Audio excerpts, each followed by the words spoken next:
You're at a Coldplay concert, maybe singing along to Yellow, when suddenly the kiss cam lands on you. Seems harmless, right? Well, for Andy Byron, the CEO of a billion-dollar tech company called Astronomer, that single moment on July 15th became the beginning of the end of his career.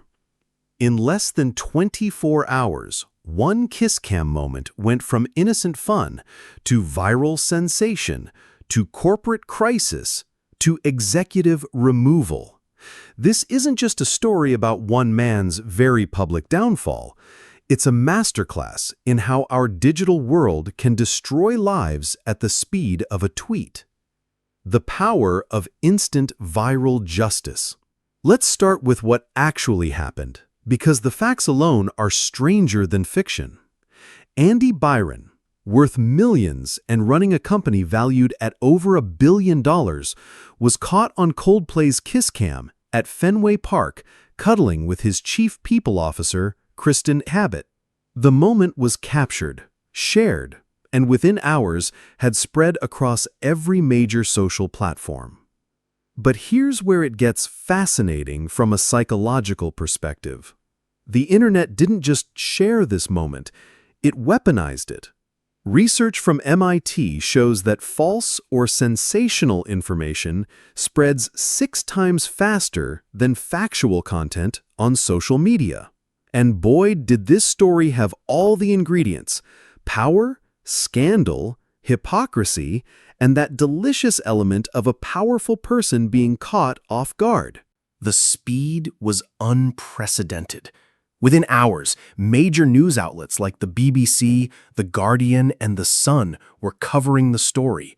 TikTok videos analyzing the incident racked up millions of views. Twitter threads dissected every frame of the footage. This wasn't just viral content. This was a digital feeding frenzy. Dr. Jennifer Aaker's research at Stanford reveals that stories involving moral violations against those in power generate the highest engagement rates online. We're literally hardwired to share content that shows powerful people failing. It taps into our innate sense of justice, our desire to see accountability, and frankly, our love of drama. The corporate response came swift and brutal. Astronomer, the data management company Byron built from the ground up, launched a formal investigation. Within days, Byron was removed from his position.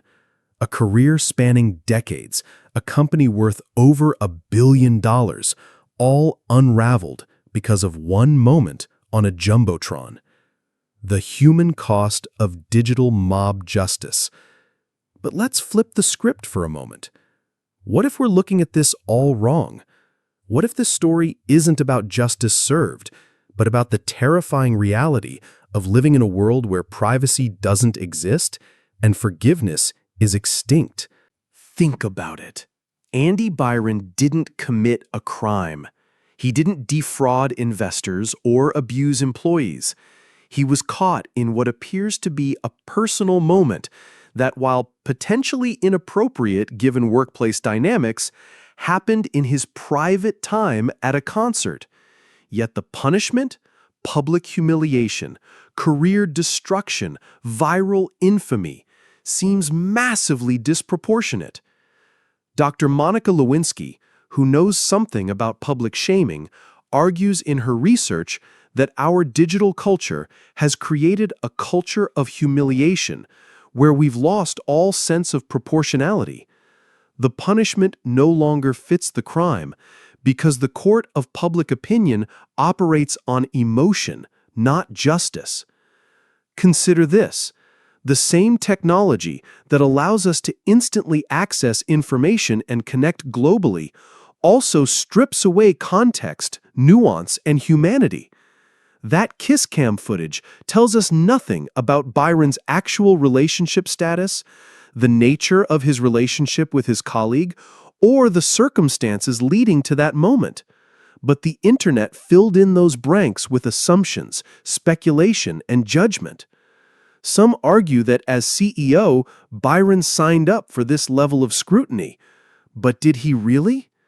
When he started his career decades ago, could he have imagined that a private moment would be broadcast to millions, analyzed frame by frame, and used to destroy his reputation forever?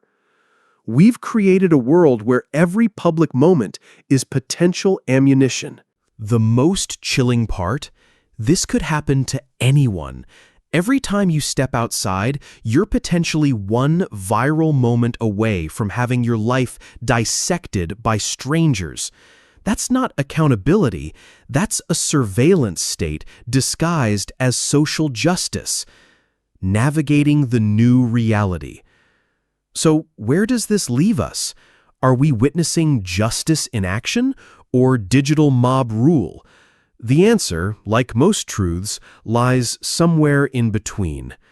What the Andy Byron incident reveals is that we're living in a transitional moment in human history. We have 18th century privacy expectations trying to survive in a 21st century digital reality. The rules haven't caught up to the technology, and the casualties are piling up. The most fascinating aspect isn't what happened to Byron, it's how quickly the internet appointed itself judge, jury, and executioner.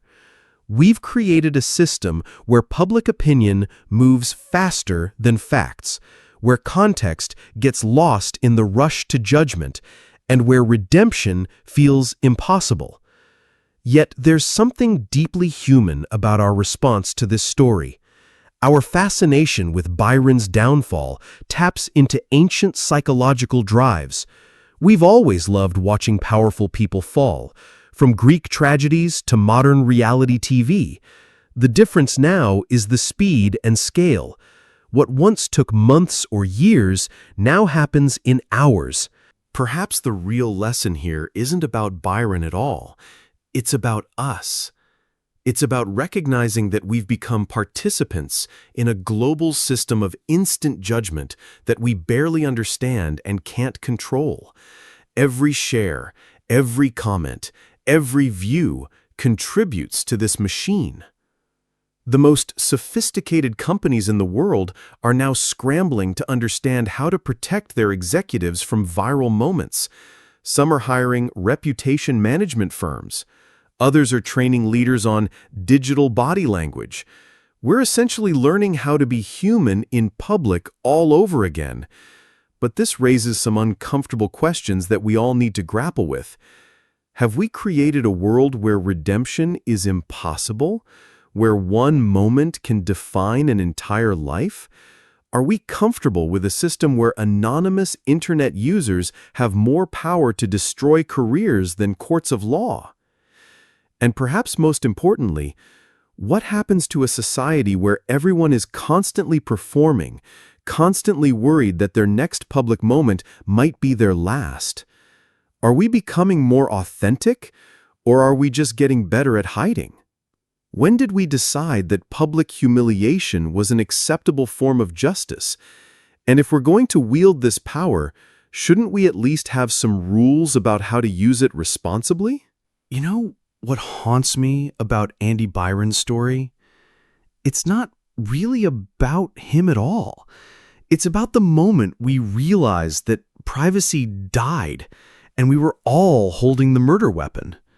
Every time we share, comment, or even just watch these viral moments, we're feeding a system that treats human beings like entertainment. Byron's billion-dollar company couldn't protect him from the most powerful force on earth, not government, not law, but the collective judgment of strangers with smartphones. We've accidentally created a world where your worst moment isn't just your worst moment anymore. It's everyone's entertainment. And the scariest part? We're all just one kiss cam away from finding out what that feels like. What do you think? Have we gone too far with viral justice? Or is this just accountability in the digital age? Share your thoughts in the comments below, and maybe think twice before you share that next viral scandal. Because remember, In our hyper-connected world, we're all one moment away from being on the other side of the screen. If this story made you think differently about our digital culture, hit that like button and subscribe for more deep dives into the psychology behind viral moments. And hey, maybe share this video with someone who needs to hear it. Just, think about the irony first.